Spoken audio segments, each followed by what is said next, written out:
Tidak ada pengumuman resmi, tidak ada konferensi pers, bahkan tidak ada satupun dokumen yang bocor ke media internasional. Namun di balik pintu-pintu tertutup, sesuatu yang besar sedang terjadi.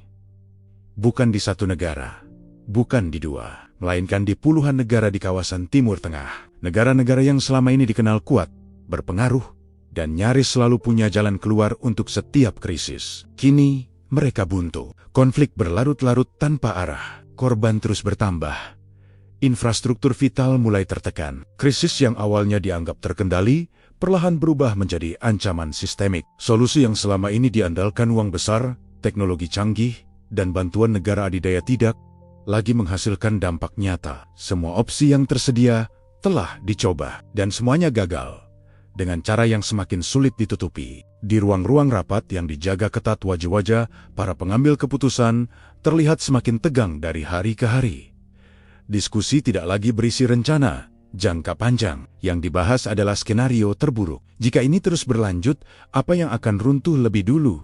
Stabilitas sosial, kepercayaan publik, atau legitimasi negara itu sendiri? Tidak ada yang berani mengucapkannya secara terbuka, tetapi semua merasakannya. Waktu hampir habis. Di tengah situasi itu, sebuah kenyataan pahit mulai diterima. Krisis ini bukan lagi soal siapa yang paling kuat. Ini soal siapa yang masih mampu menemukan jalan keluar saat semua jalan terlihat tertutup. Negara-negara besar sibuk melindungi kepentingannya sendiri. Aliansi lama tidak lagi solid. Janji-janji bantuan datang dengan syarat yang semakin berat. Dan waktu yang terlalu lama. Di titik inilah, sesuatu yang tidak pernah dibayangkan mulai dipertimbangkan. Sebuah nama muncul dalam pembicaraan terbatas. Bukan kekuatan militer, bukan pusat finansial dunia, bukan pula negara yang dikenal sebagai penentu arah geopolitik kawasan. Nama itu terdengar asing bagi sebagian orang di ruangan. Bahkan bagi yang mengenalnya, nama itu tidak pernah dikaitkan dengan peran sebesar ini. Indonesia, sebagian mengira itu hanya lontaran frustrasi. Sebagian lain menganggapnya ide nekat. Bagaimana mungkin negara kepulauan yang jauh dari pusat konflik, dengan tantangan internalnya sendiri, bisa menawarkan sesuatu yang belum mampu diselesaikan oleh kekuatan besar dunia? Namun justru karena itulah nama itu tidak langsung ditolak. Indonesia tidak datang membawa ancaman, tidak punya agenda tersembunyi, tidak terikat pada konflik lama di kawasan ini. Ia berada cukup jauh untuk netral, namun cukup dekat secara pengalaman untuk memahami krisis yang kompleks. Negara ini terbiasa hidup dalam kondisi tidak ideal, terbiasa mengelola keterbatasan, bukan kelebihan. Di ruangan itu, suasana menjadi hening, bukan karena semua setuju, tetapi karena semua menyadari satu hal yang sama. Mereka sudah tidak punya banyak pilihan. Ketika semua pendekatan lama gagal, satu-satunya opsi yang tersisa adalah mencoba sesuatu yang berbeda, meski risikonya besar. Keputusan belum diambil hari itu. Namun sejak saat itu, arah pembicaraan berubah. Dunia yang selama ini selalu berbicara dari posisi percaya diri, kini mulai berbisik dengan nada ragu. Dan tanpa disadari oleh publik global, roda sebuah kisah besar mulai bergerak. Kisah tentang keputusasaan, keberanian, dan sebuah kepercayaan yang lahir justru ketika dunia hampir menyerah sepenuhnya. Permintaan itu tidak pernah dicatat sebagai keputusan resmi. Tidak ada stempel lembaga, tidak ada tanda tangan pejabat tinggi. Ia disampaikan melalui jalur yang jarang dibicarakan, dari satu pertemuan tertutup ke pertemuan lain yang lebih kecil. Dari satu pesan singkat ke pesan berikutnya yang semakin jelas. Maksudnya, ini bukan permintaan biasa. Dan semua orang yang terlibat paham satu hal sejak awal.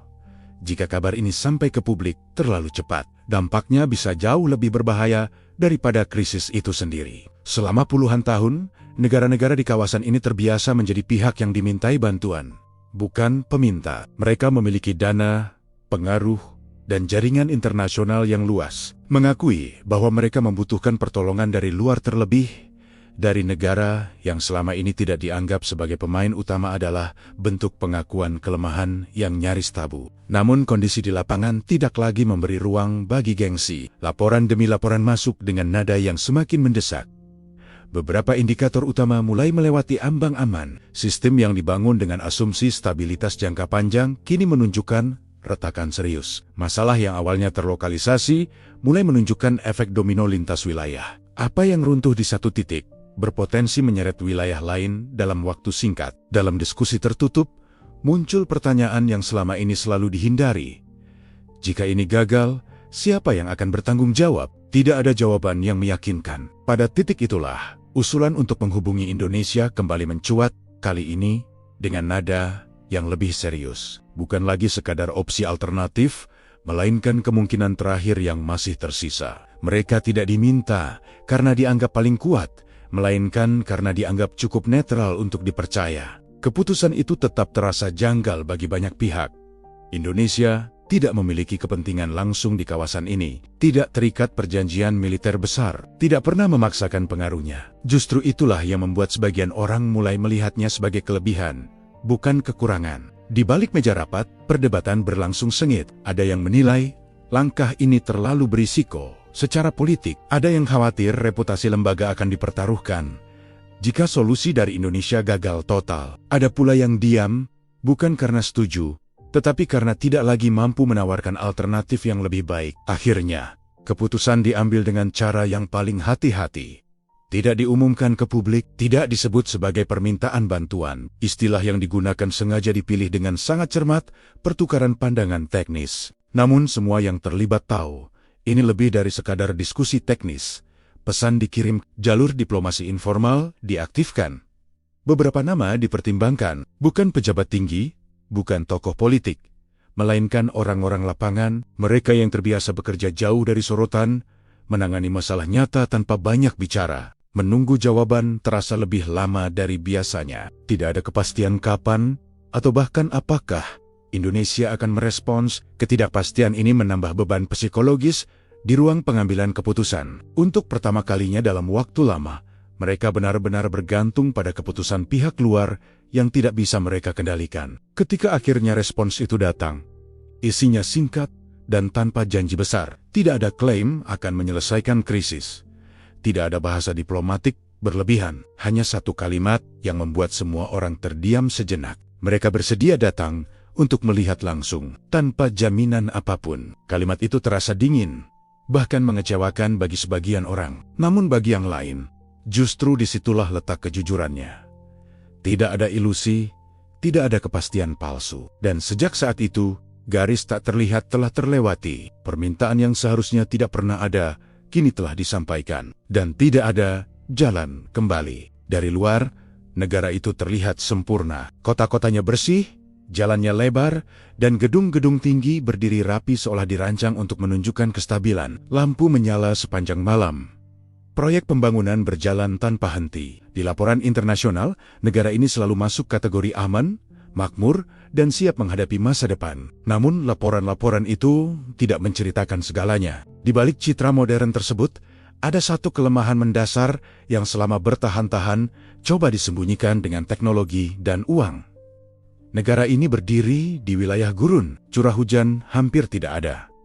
Sungai alami tidak tersedia. Tidak ada cadangan air tawar yang bisa diandalkan secara alami. Seluruh kehidupan bergantung pada satu sistem yang sangat sensitif. Air buatan. Selama puluhan tahun, kebutuhan air dipenuhi oleh fasilitas desalinasi laut. Mesin-mesin raksasa yang mengubah air asin menjadi air layak konsumsi. Sistem ini mahal, kompleks, dan membutuhkan energi dalam jumlah besar. Selama stabilitas terjaga, semuanya berjalan baik.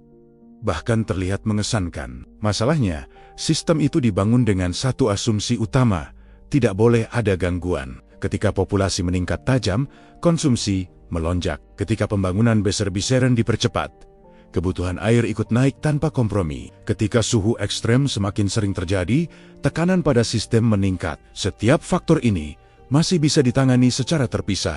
Namun, ketika semuanya terjadi bersamaan, sistem mulai menunjukkan batasnya. Beberapa gangguan kecil sempat terjadi di masa lalu. Kerusakan teknis, pemeliharaan tertunda, atau lonjakan konsumsi musiman. Semuanya selalu bisa diatasi dengan cepat. Dana tersedia, teknisi ahli didatangkan. Masalah dianggap selesai. Namun, kali ini berbeda. Data internal mulai menunjukkan pola yang mengkhawatirkan. Cadangan air strategis turun lebih cepat dari perkiraan. Beberapa fasilitas desalinasi beroperasi mendekati kapasitas maksimum dalam waktu terlalu lama. Jaringan distribusi yang menua mulai kehilangan efisiensi. Kebocoran kecil dibiarkan karena dianggap tidak signifikan dibanding proyek besar lain. Tidak ada satu titik kegagalan tunggal. Justru itulah yang membuat situasinya berbahaya. Ini bukan krisis mendadak yang bisa diselesaikan dengan satu keputusan besar. Ini akumulasi masalah kecil yang saling memperkuat. Para pejabat teknis memahami risikonya. Namun menerjemahkan risiko teknis menjadi keputusan politik selalu menjadi tantangan. Selama air masih mengalir di keran rumah warga, sulit meyakinkan bahwa bahaya sudah dekat. Ketakutan terbesar bukan hanya krisis itu sendiri, tetapi dampak psikologis jika publik kehilangan rasa aman. Air adalah hal paling dasar. Jika itu terganggu, semua lapisan masyarakat akan terdampak. Tidak ada kelas sosial yang kebal. Di ruang kendali sistem air, grafik-grafik terus diperbarui setiap jam. Angkanya belum menunjukkan bencana, tetapi trennya jelas. Jika tidak ada perubahan mendasar, hanya soal waktu sebelum sistem ini melewati titik yang tidak bisa dipulihkan dengan cepat. Inilah paradoks yang menghantui para pengambil keputusan. Negara ini kaya, teknologinya maju, infrastruktur terlihat kuat.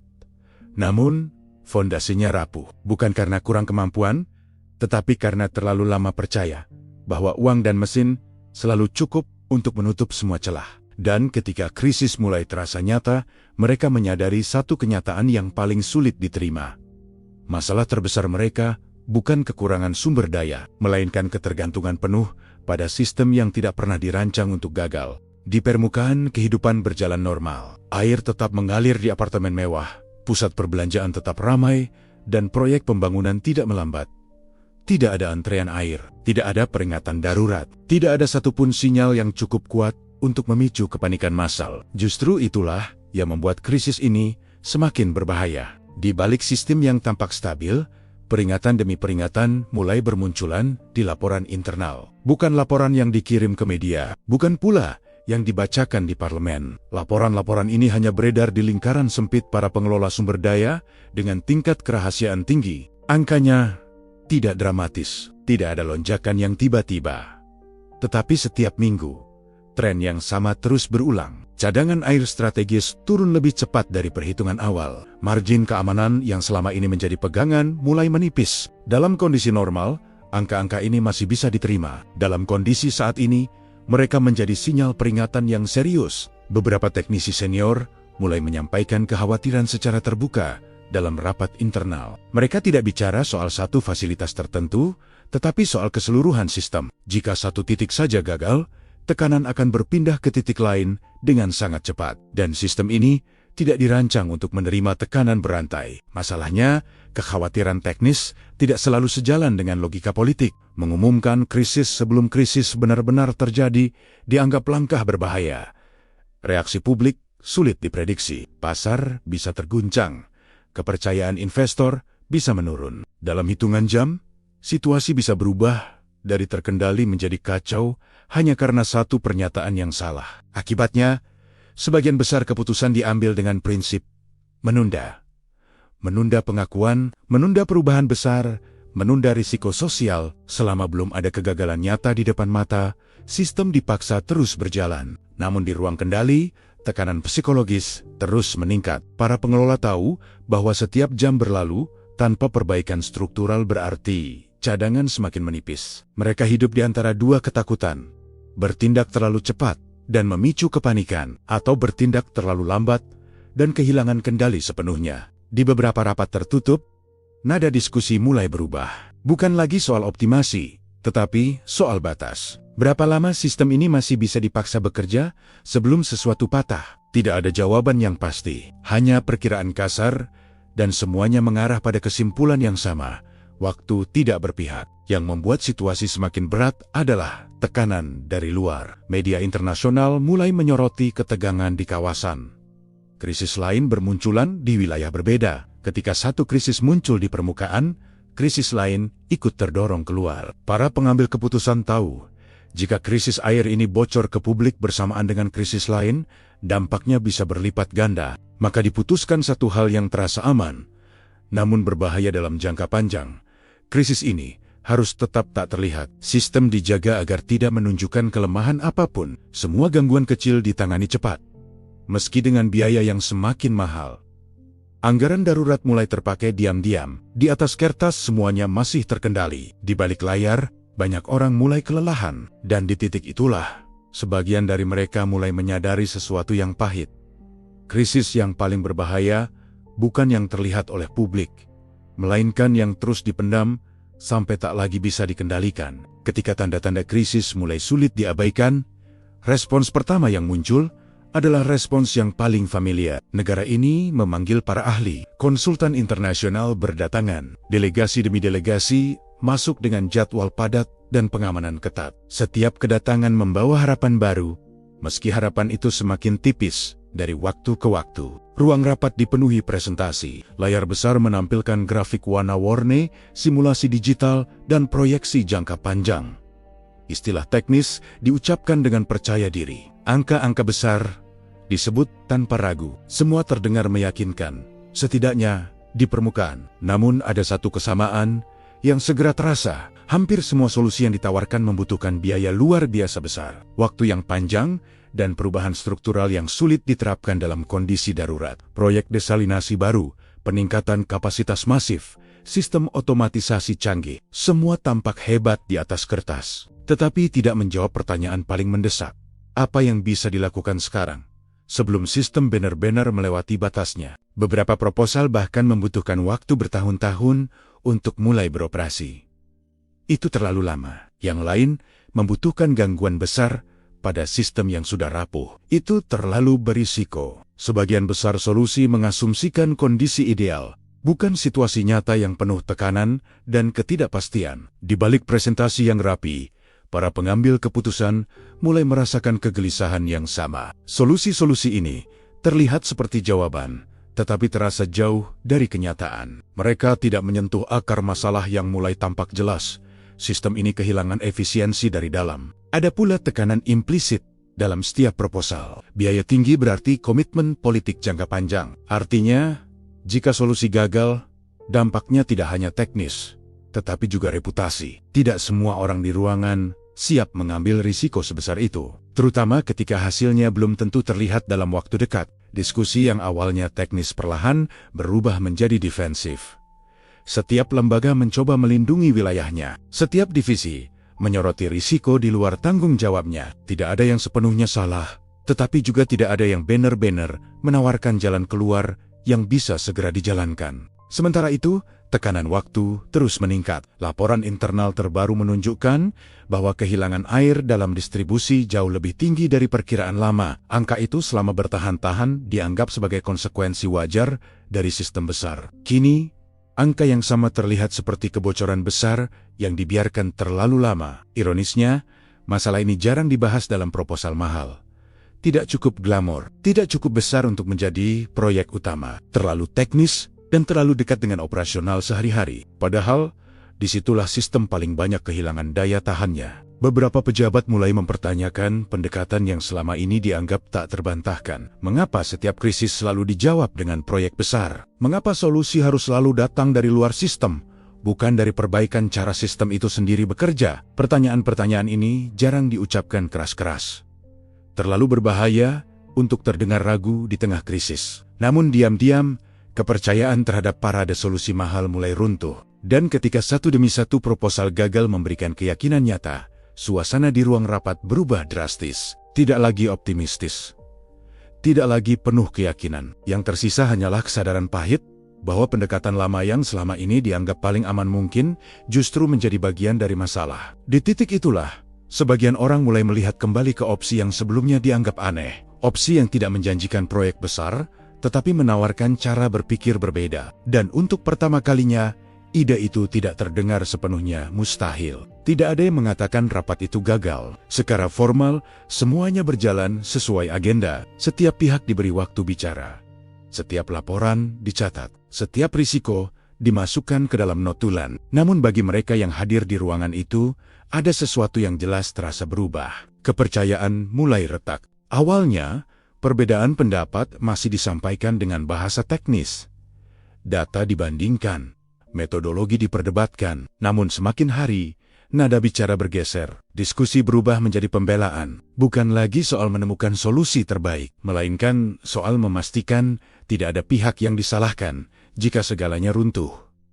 Beberapa lembaga mendorong tindakan cepat. Mereka berpendapat bahwa situasi darurat menuntut keputusan besar, meski risikonya tinggi. Lebih baik bertindak sekarang dan menghadapi konsekuensi, daripada menunggu dan kehilangan kendali sepenuhnya. Di sisi lain, kelompok yang lebih konservatif menolak pendekatan itu. Menurut mereka, keputusan terburu-buru justru bisa memperburuk keadaan. Sistem ini terlalu kompleks untuk disentuh tanpa perhitungan matang. Satu kesalahan kecil bisa memicu gangguan besar yang tidak bisa dihentikan. Kedua kubu sama-sama memiliki argumen kuat, dan justru karena itulah konflik menjadi semakin tajam. Di antara dua posisi ekstrem itu, ada kelompok ketiga yang nyaris tak terdengar. Mereka adalah para teknisi dan pengelola lapangan. Orang-orang yang setiap hari berhadapan langsung dengan pipa, pompa, dan data operasional. Mereka tahu persis di mana sistem ini lemah, tetapi suara mereka sering tenggelam dalam diskusi tingkat atas. Ketegangan meningkat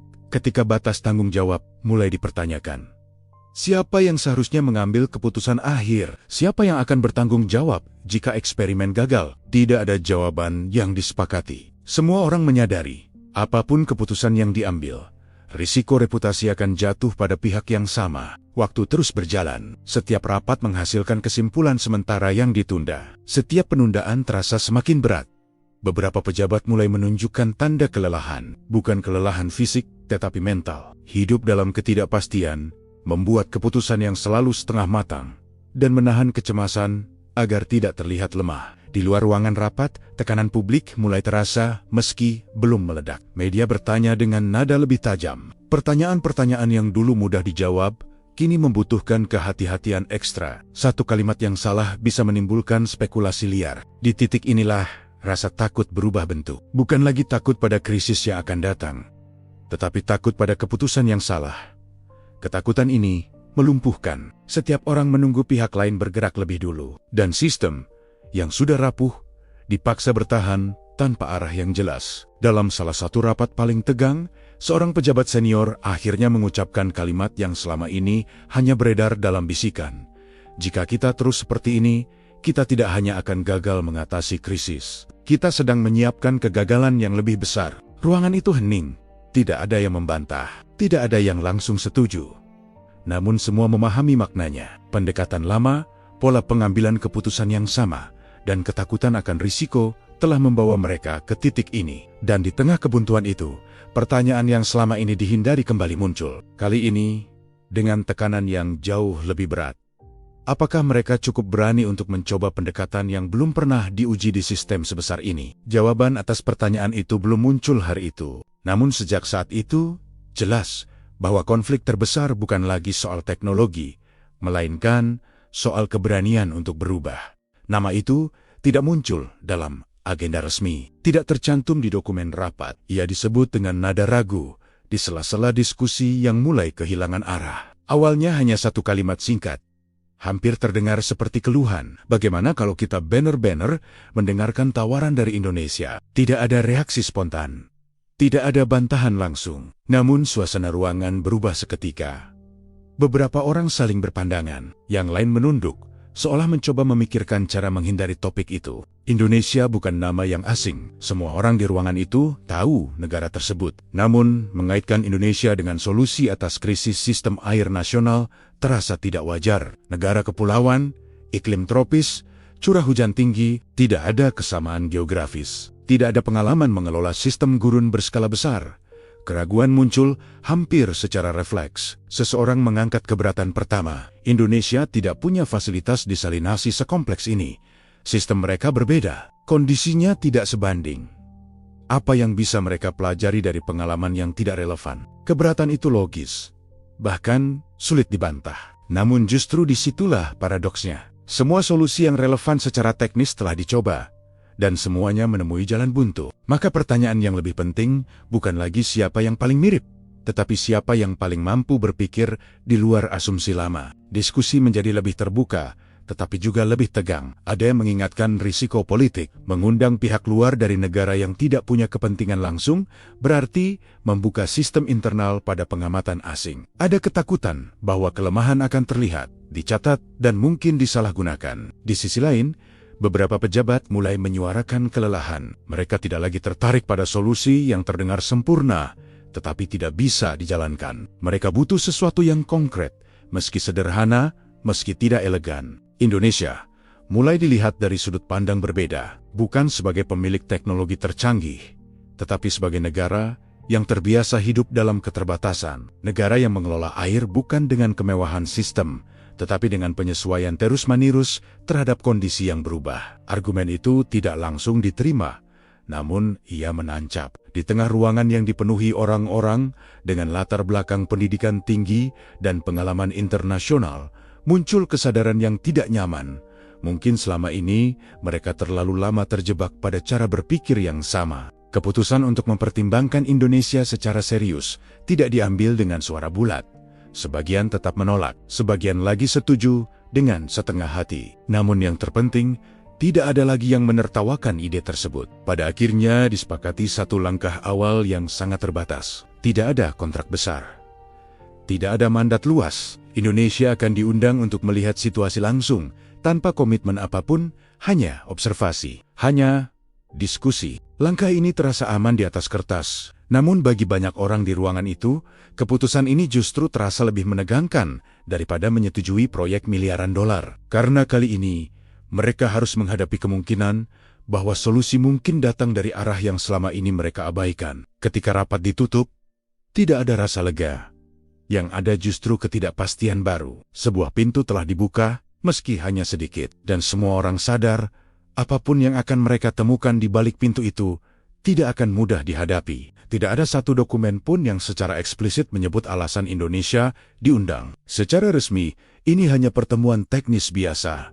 Pertukaran pandangan, observasi, lapangan. Istilah-istilah aman digunakan untuk meredam ekspektasi dan melindungi semua pihak jika langkah ini berakhir tanpa hasil. Namun di balik bahasa formal itu, alasan sesungguhnya jauh lebih sederhana dan jauh lebih menyakitkan untuk diakui. Indonesia dipilih karena tidak ada lagi pihak lain yang bisa dipercaya sepenuhnya. Negara-negara besar datang dengan kepentingan. Setiap solusi selalu diikuti syarat. Setiap bantuan membawa konsekuensi politik. Bahkan rekomendasi teknis seringkali berujung pada ketergantungan jangka panjang. Dalam kondisi normal, semua itu bisa dinegosiasikan. Dalam krisis, itu menjadi beban tambahan yang tidak sanggup ditanggung. Indonesia berada di luar lingkaran itu. Mereka tidak memiliki sejarah konflik di kawasan ini. Tidak terikat aliansi yang memaksa. Tidak dikenal agresif dalam diplomasi. Mereka juga tidak punya reputasi menjual solusi mahal yang mengikat bertahun-tahun. Justru karena itulah mereka dianggap aman,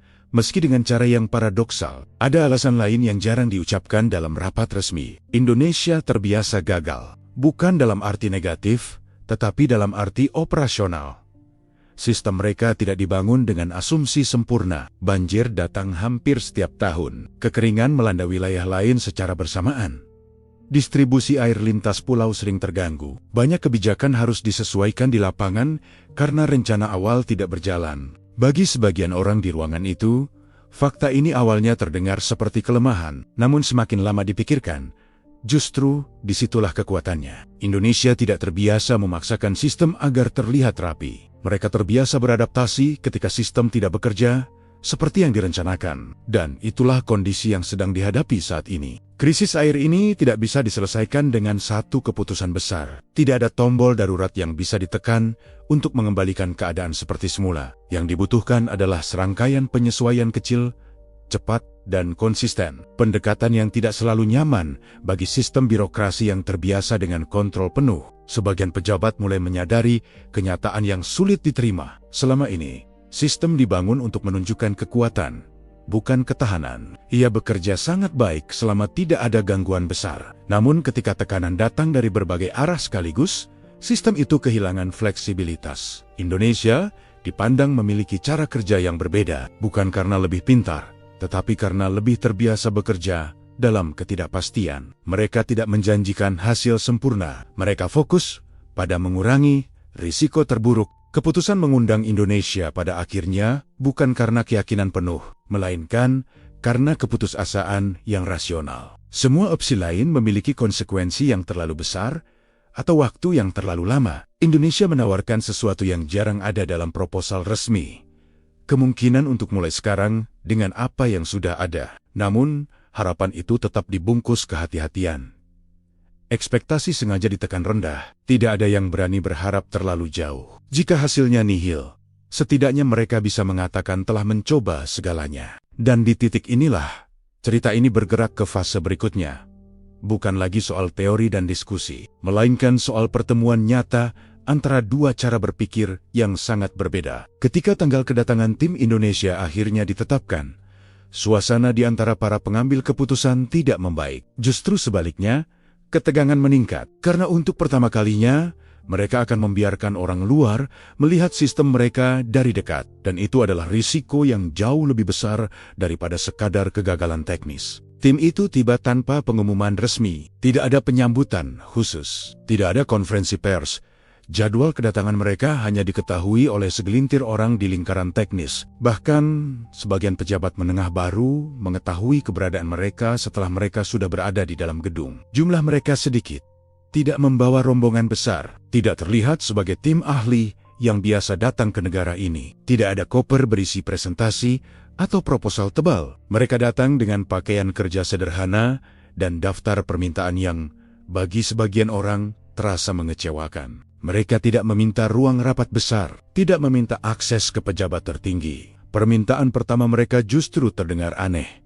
Mereka ingin melihat sistem secara langsung, bukan simulasi, bukan laporan ringkas.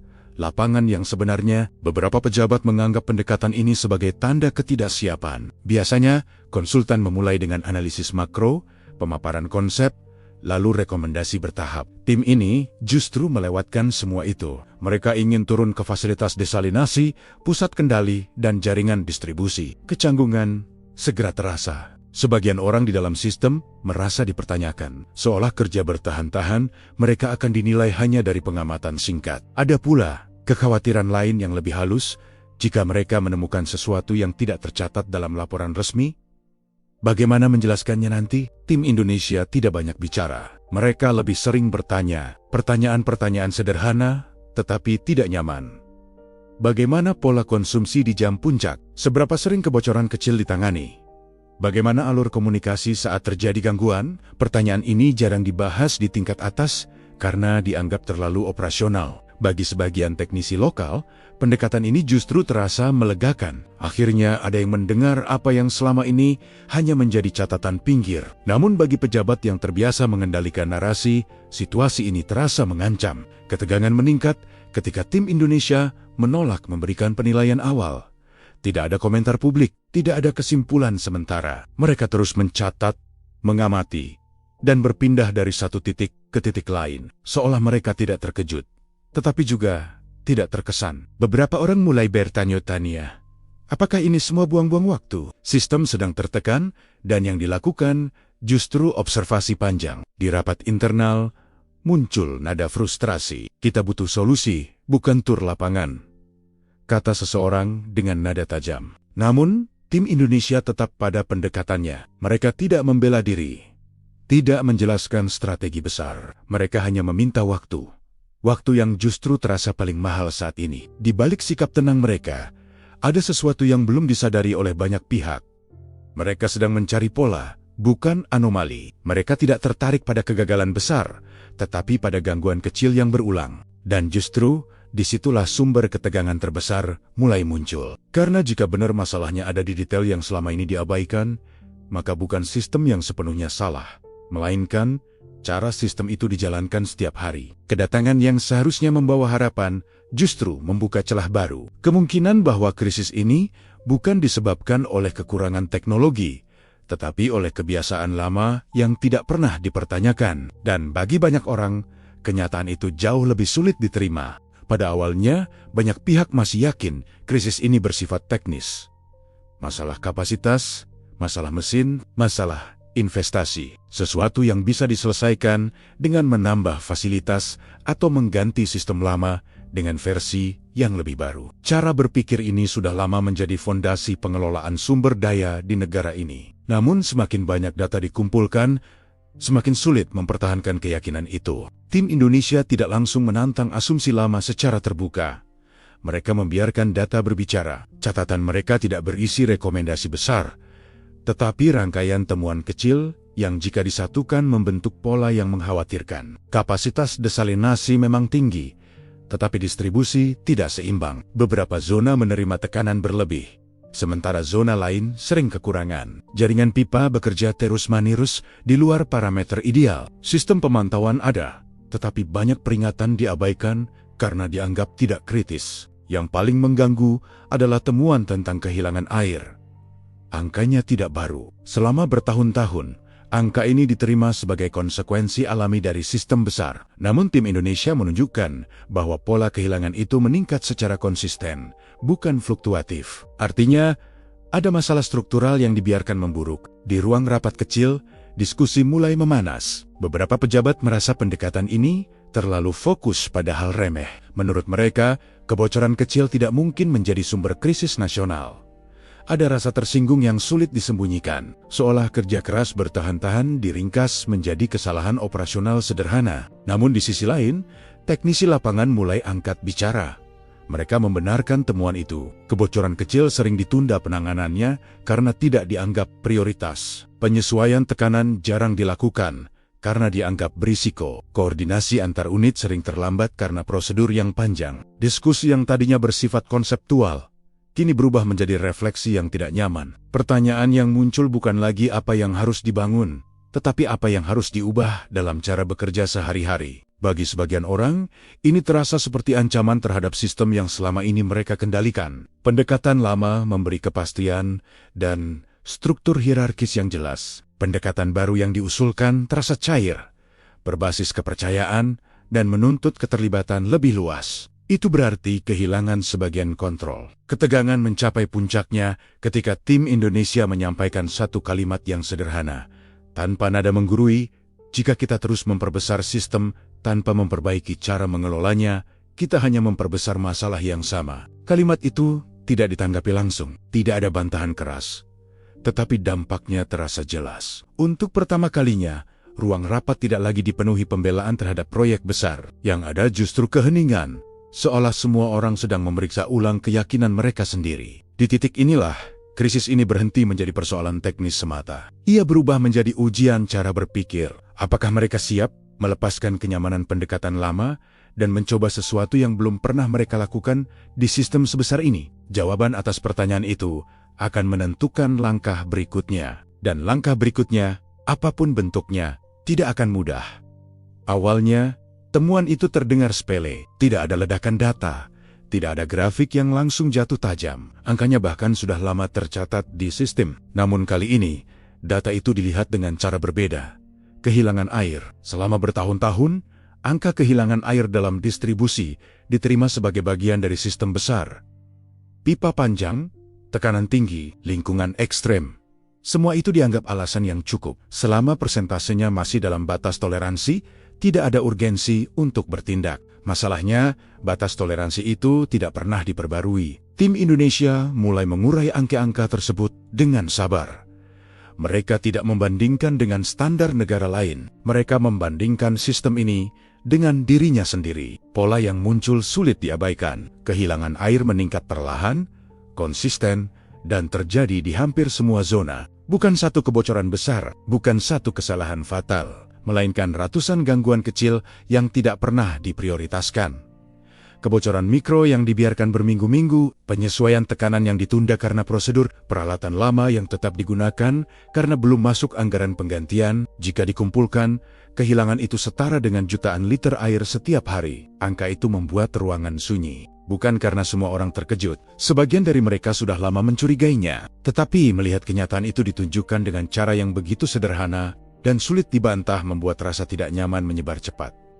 Diskusi berubah arah. Tidak lagi soal membangun fasilitas baru, tetapi soal mengapa masalah-masalah ini tidak pernah naik ke level keputusan. Jawabannya tidak tunggal.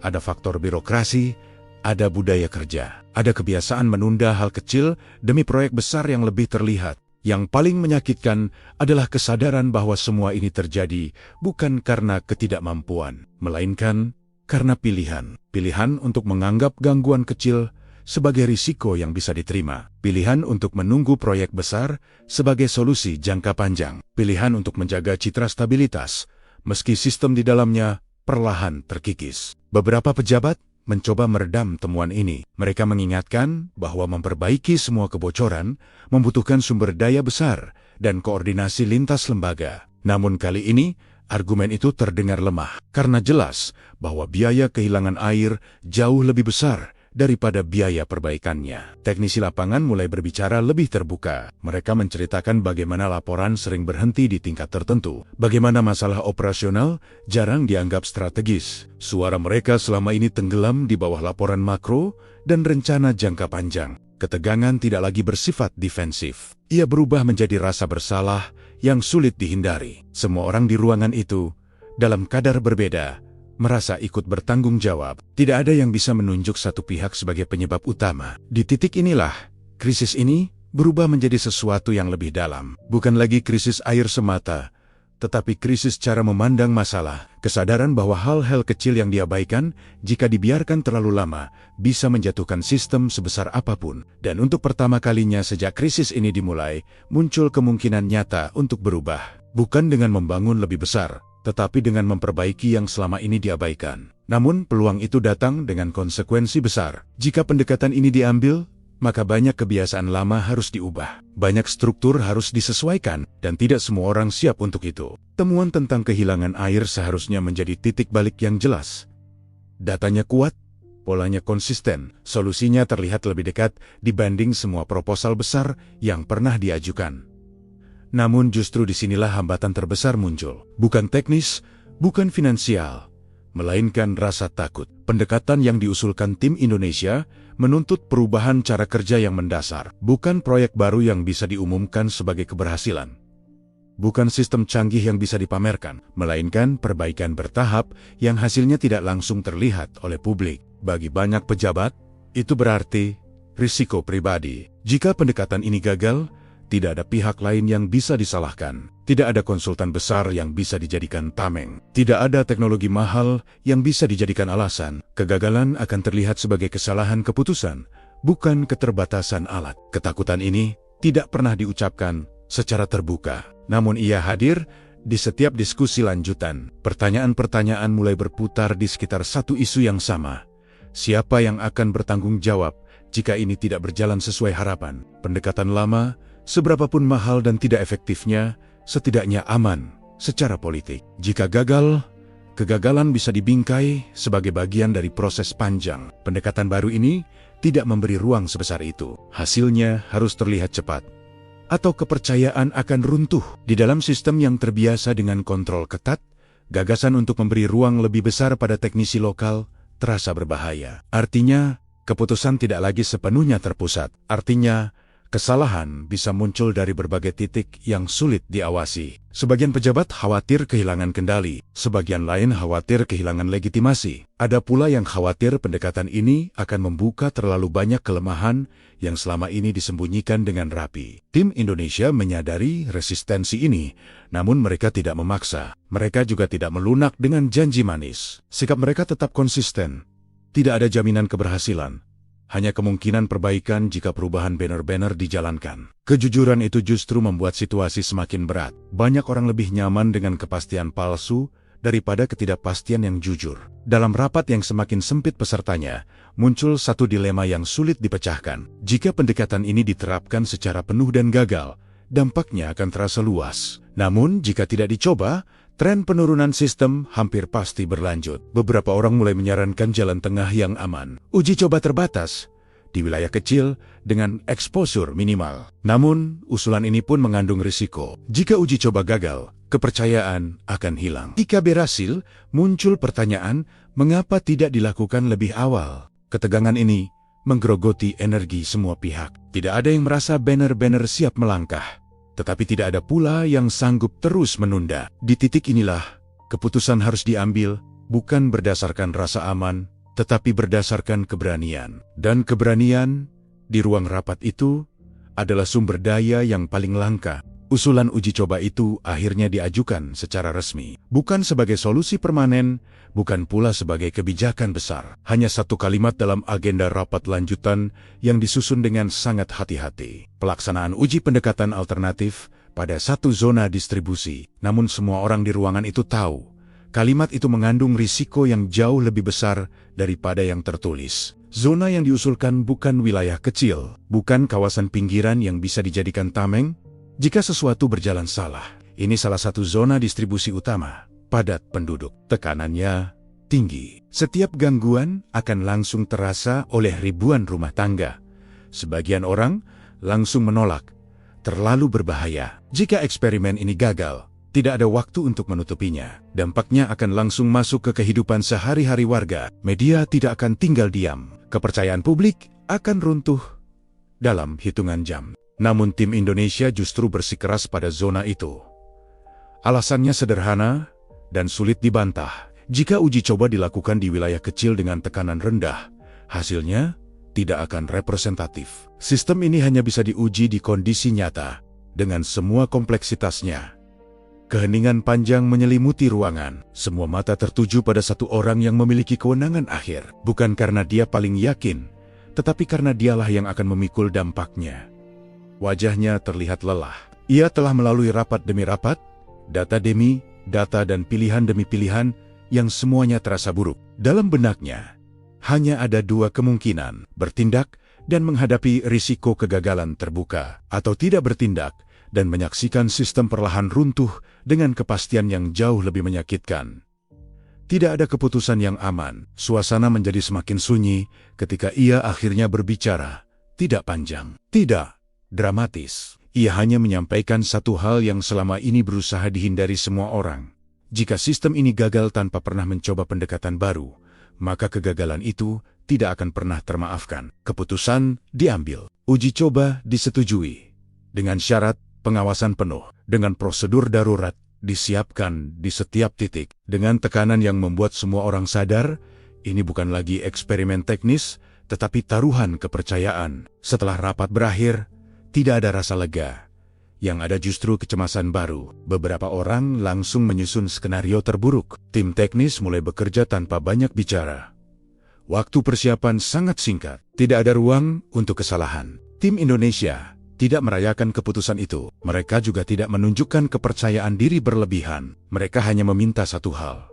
Sistem pemantauan dibuka penuh, dan teknisi lokal dilibatkan langsung dalam setiap tahap. Malam sebelum uji coba, banyak orang sulit tidur. Mereka tahu, besok bukan sekadar hari kerja biasa. Ini adalah hari di mana semua asumsi lama akan diuji di hadapan kenyataan. Dan jika asumsi itu runtuh, dampaknya akan jauh melampaui satu zona distribusi. Pagi itu dimulai lebih awal dari biasanya. Pusat kendali distribusi sudah aktif sejak sebelum matahari terbit. Tidak ada obrolan ringan. Tidak ada candaan yang biasanya muncul untuk mengusir lelah. Semua orang datang dengan ekspresi serius, seolah tahu hari ini akan meninggalkan bekas, apapun hasilnya. Layar-layar besar menyala sejak dini hari. Aliran data bergerak tanpa henti. Tekanan pipa, debit air, kehilangan distribusi, dan cadangan di setiap subzona diperbarui setiap detik. Zona yang dipilih ditandai dengan warna berbeda. Semua perhatian tertuju ke sana. Tim teknis lokal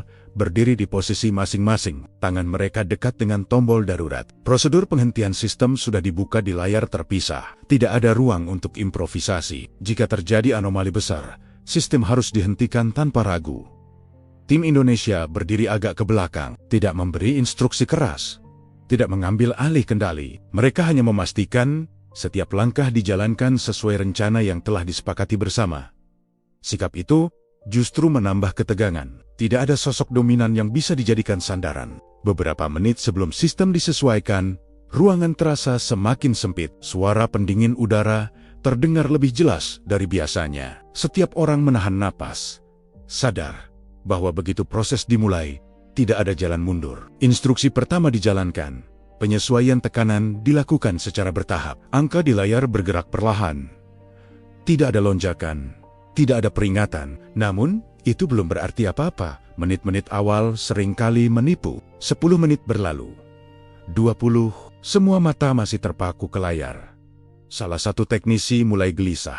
Ia terbiasa melihat fluktuasi kecil di titik ini. Namun kali ini, grafik bergerak lebih stabil dari biasanya. Stabilitas ini justru terasa mencurigakan. Setiap perubahan sekecil apapun diperhatikan. Ketika satu parameter turun sedikit, Ruangan langsung tegang, namun angka itu kembali normal dalam hitungan detik. Tidak ada alarm, tidak ada sistem yang memaksa penghentian. Waktu berjalan sangat lambat. 1 jam berlalu, sistem tetap stabil. Tekanan yang biasanya naik turun, kini lebih seimbang. Kehilangan distribusi mulai menunjukkan penurunan tipis. Terlalu dini untuk disimpulkan, tetapi cukup untuk menahan perhatian semua orang. Tidak ada sorak, tidak ada komentar keras. Semua orang takut merusak keseimbangan yang masih rapuh ini dengan optimisme berlebihan. Mereka tahu, sistem besar seringkali runtuh bukan di awal, tetapi setelah berjalan cukup lama. Beberapa jam kemudian, hasil sementara masih bertahan. Zona tetap menerima pasokan normal. Tidak ada laporan gangguan dari lapangan. Telepon di meja pengaduan tetap sepi. Keheningan itu terasa tidak wajar. Di dalam diri masing-masing muncul pertanyaan yang sama. Apakah ini benar-benar berjalan? Atau hanya ketenangan sebelum kegagalan? Hari itu terasa seperti tidak pernah bergerak maju.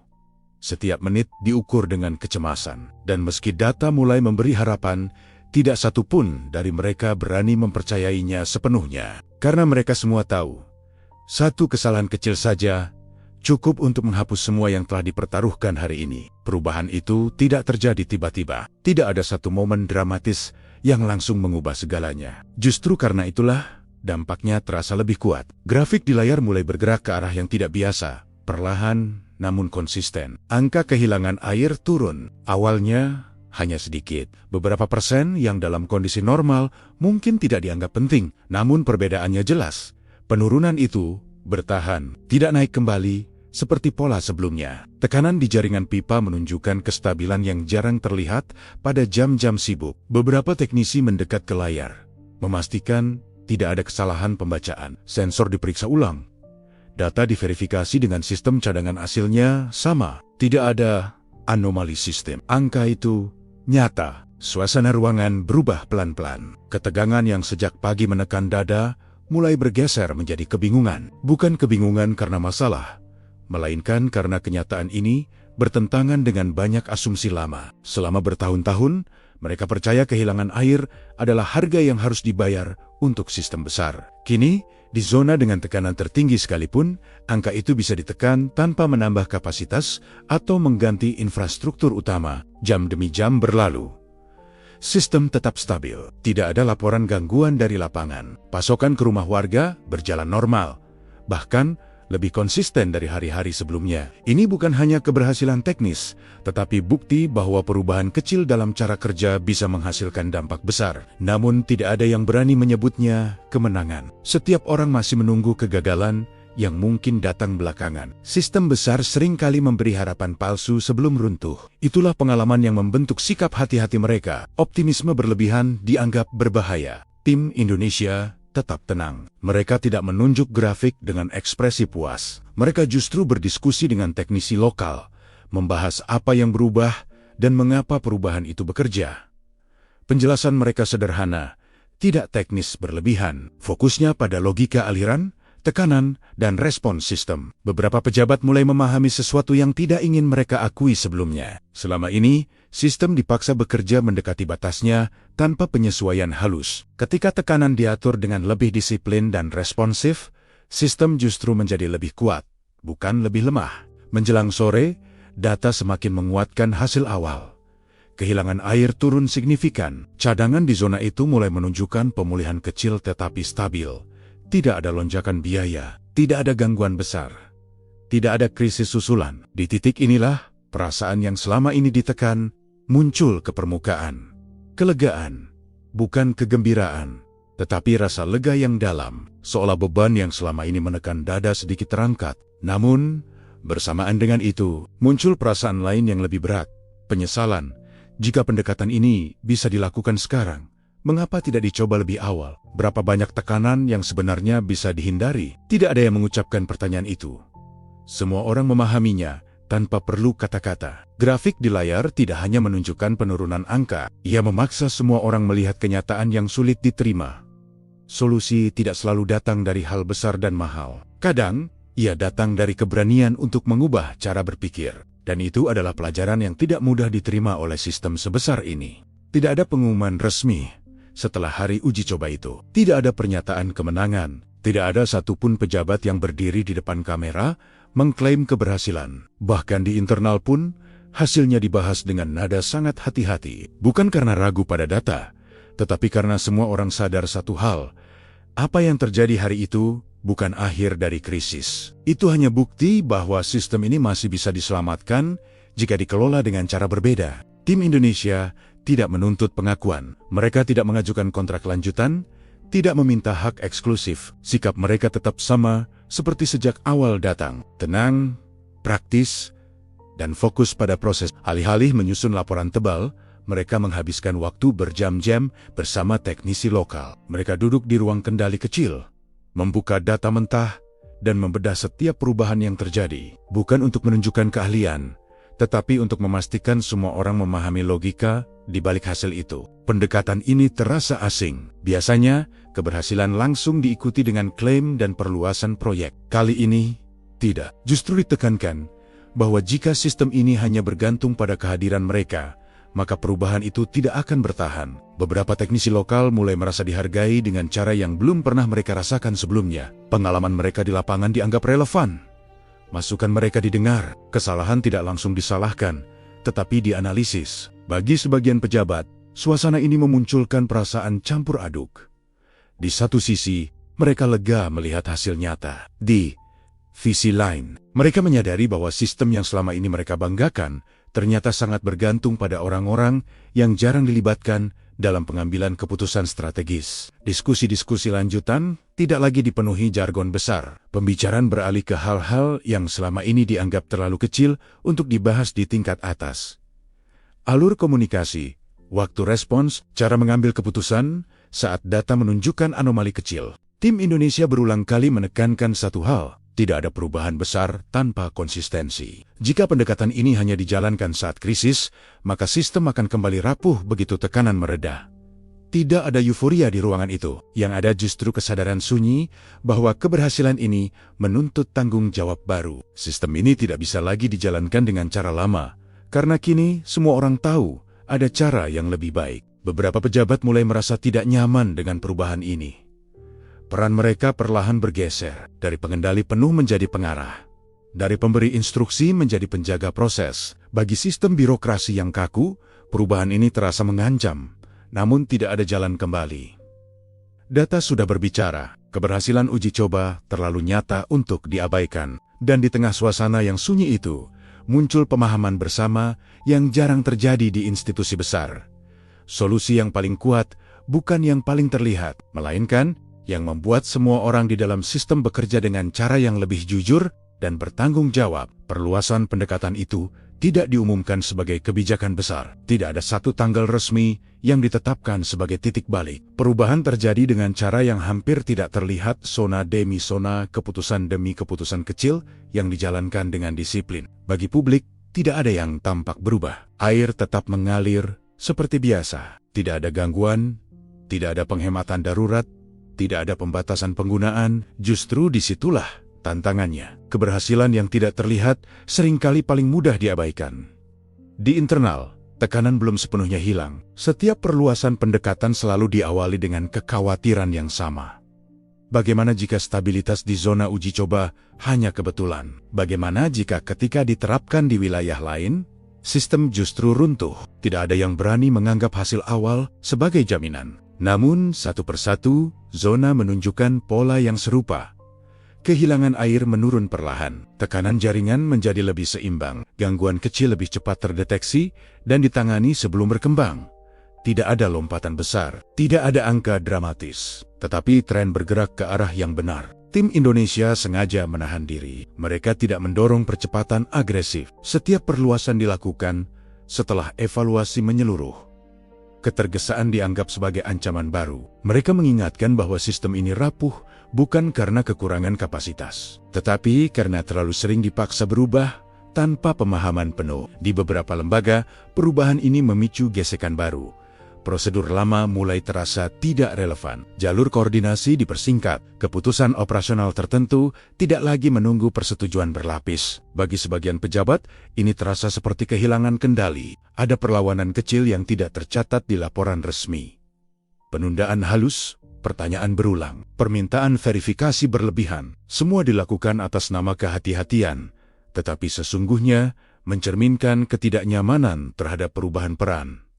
Teknisi lapangan merasakan tekanan berbeda, tanggung jawab mereka meningkat, kesalahan tidak lagi bisa disembunyikan di balik prosedur panjang. Namun bersamaan dengan itu, kepercayaan yang diberikan membuat mereka bekerja dengan fokus baru. Mereka tahu keputusan mereka kini benar-benar berdampak. Di titik ini krisis tidak lagi terasa seperti ledakan yang mengancam, melainkan seperti penyakit kronis yang perlahan mulai dikendalikan. Tidak sembuh total, tetapi tidak lagi memburuk. Kondisi ini menuntut kesabaran yang jarang dimiliki oleh sistem yang terbiasa dengan hasil cepat. Beberapa pejabat mulai menyadari sesuatu yang tidak pernah mereka rencanakan. Pendekatan ini mengubah hubungan antar lembaga. Batas-batas yang dulu kaku menjadi lebih cair. Informasi mengalir lebih cepat, tetapi juga lebih jujur. Masalah tidak lagi ditunda sampai menjadi besar. Namun perubahan semacam ini tidak memberi rasa puas. Tidak ada momen selebrasi.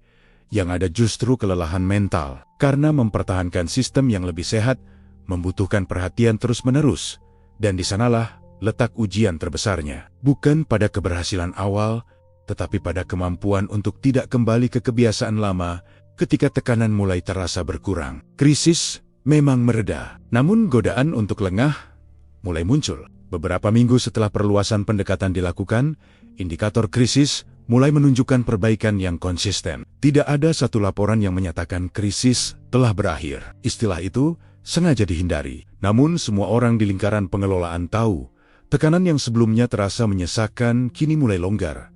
Cadangan air strategis bergerak naik perlahan. Kehilangan distribusi menurun di hampir semua zona utama. Gangguan besar tidak lagi muncul secara tiba-tiba. Sistem masih rapuh, tetapi tidak lagi berada di ambang runtuh. Di tengah perbaikan itu, muncul kesadaran yang lebih berat daripada rasa lega.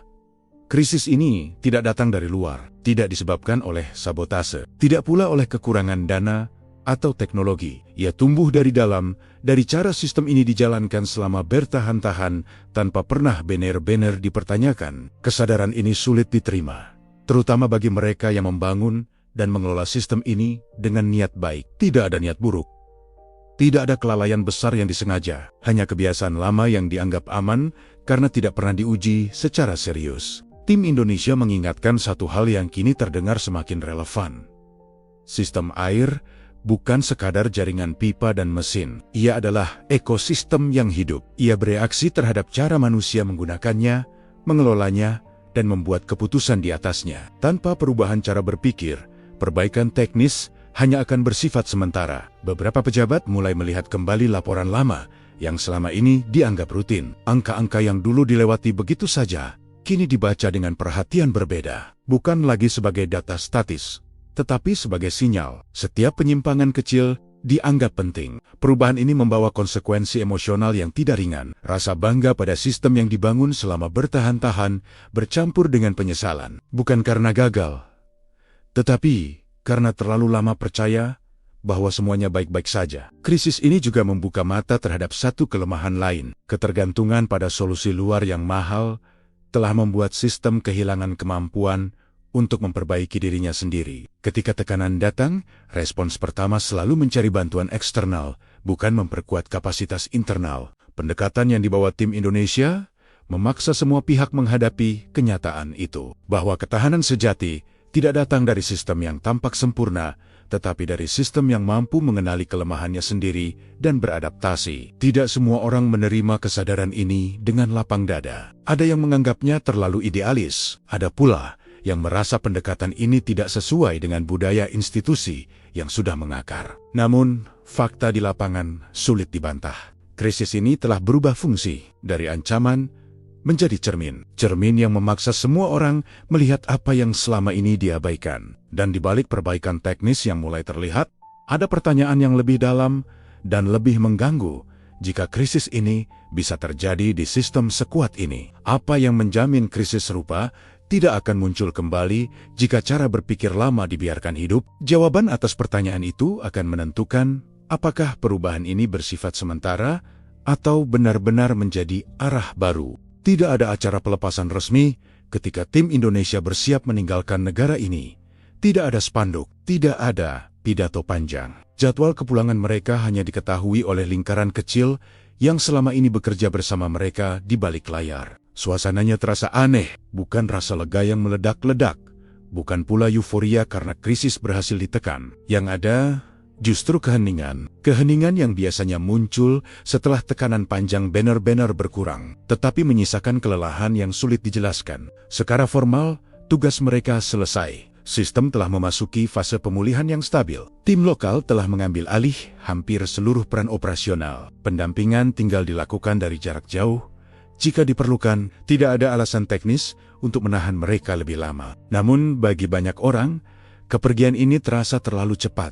Bukan karena masih takut sistem akan runtuh, tetapi karena kehadiran tim Indonesia telah mengubah dinamika kerja yang selama ini dianggap normal. Mereka membawa cara bertanya yang berbeda, cara mendengar yang jarang ditemui dalam struktur birokrasi besar, dan yang paling terasa, cara memperlakukan teknisi lapangan sebagai bagian penting dari solusi, bukan sekadar pelaksana. Tidak ada monumen yang bisa menandai perubahan itu. Tidak ada gedung baru yang bisa diberi nama. Warisan mereka tidak terlihat di peta infrastruktur. Ia tertanam di kebiasaan kerja yang perlahan berubah.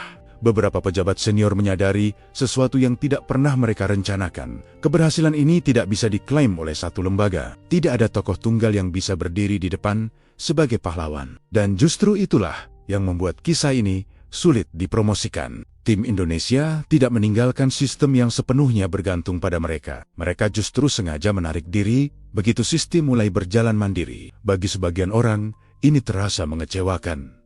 Tidak ada fase transisi yang panjang, tidak ada rasa aman tambahan. Namun, disitulah pesan mereka paling kuat. Jika perubahan ini tidak bisa bertahan tanpa kehadiran mereka, maka perubahan itu sejak awal sudah gagal. Dalam percakapan-percakapan terakhir, tidak ada pesan heroik. Tidak ada nasihat besar. Yang dibicarakan justru hal-hal praktis. Jadwal evaluasi, jalur komunikasi jika terjadi anomali, dan pengingat sederhana bahwa sistem ini harus terus diawasi bahkan ketika terlihat stabil. Saat kendaraan yang membawa mereka pergi meninggalkan kompleks, tidak banyak yang melambaikan tangan, bukan karena tidak peduli, tetapi karena semua orang sedang mencerna apa yang baru saja terjadi dalam beberapa bulan terakhir. Krisis ini tidak ditutup dengan pernyataan kemenangan. Ia berakhir dengan kesadaran bahwa perubahan sejati jarang datang dengan sorak-sorai. Ia datang dengan kerja sunyi dan tanggung jawab yang tidak bisa ditinggalkan begitu saja. Dan itulah warisan yang paling sulit diukur, tetapi paling mahal nilainya. Beberapa bulan setelah tim Indonesia meninggalkan negara ini, kehidupan berjalan seperti biasa. Tidak ada tanda-tanda krisis di ruang publik. Tidak ada pembatasan penggunaan air, tidak ada peringatan darurat. Dari luar, sulit membedakan hari ini dengan hari-hari sebelum krisis itu pernah ada. Namun bagi mereka yang berada di balik sistem, perbedaannya terasa jelas. Ruang kendali tidak lagi dipenuhi ketegangan yang konstan. Grafik-grafik masih dipantau dengan ketat, tetapi tidak lagi dengan rasa takut yang menekan. Ketika anomali kecil muncul, respons datang lebih cepat. Tidak ada lagi kebiasaan menunda dengan harapan masalah akan mereda sendiri. Sistem ini tidak menjadi sempurna, gangguan tetap terjadi. Tekanan tetap naik turun, tetapi cara menyikapinya berubah. Masalah tidak lagi ditumpuk hingga menjadi besar. Ia ditangani saat masih kecil, ketika dampaknya masih bisa dikendalikan. Di tingkat kebijakan, perubahan berjalan lebih pelan. Struktur besar tidak mudah digeser. Namun satu persatu, asumsi lama mulai ditinggalkan. Tidak lagi setiap persoalan dijawab dengan proyek raksasa. Tidak lagi setiap krisis dianggap sebagai peluang untuk membangun sesuatu yang lebih besar. Pelajaran paling berat dari krisis ini justru yang paling sederhana. Ketahanan tidak dibangun dari kemewahan sistem, tetapi dari kejujuran dalam melihat kelemahan sendiri. Selama bertahan-tahan, sistem ini tampak kuat karena tidak pernah benar-benar diuji. Ketika ujian itu datang, barulah terlihat mana bagian yang rapuh. Indonesia tidak datang sebagai penyelamat. Mereka tidak mengendalikan keputusan. Mereka tidak mengambil alih sistem. Peran mereka jauh lebih sunyi. Mereka membantu sistem ini belajar kembali mendengar dirinya sendiri. Itulah sebabnya kisah ini tidak pernah menjadi berita besar.